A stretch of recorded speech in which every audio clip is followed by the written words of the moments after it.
ایک کویشچن یہ کیا تھا کہ یہ جو کہا جاتا ہے کہ اللہ تبارک و تعالی 70 ماؤں سے زیادہ رحمت رکھتا ہے، اس سے بظاہر ایسا لگتا ہے کہ اللہ کی رحمت محدود ہے،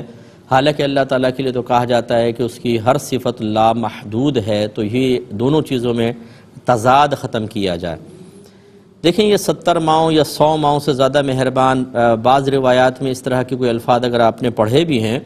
70 ماؤں سے زیادہ اگر مہربان ہے تو 70 ماؤں کے اندر تو محدودیت نظر آ رہی ہے، اور اللہ کی رحمت اتنی تو نہیں ہے، وہ تو کہا ہے ان سے زیادہ مہربان ہے۔ اب اس زیادتی کی کیا حد ہے، وہ حد بتائیے ذرا، تو یہ بھی لامحدود ہی بیان ہو رہا ہے، تو اس میں کوئی حد بندی نہیں ہے۔ ہاں یہ اگر آپ حدیث بیان کریں کہ نبی کریم صلی اللہ علیہ وسلم نے ارشاد فرمایا کہ اللہ تبارک و تعالیٰ کی 100 رحمتیں ہیں، اس نے ایک رحمت دنیا میں ظاہر فرمائی،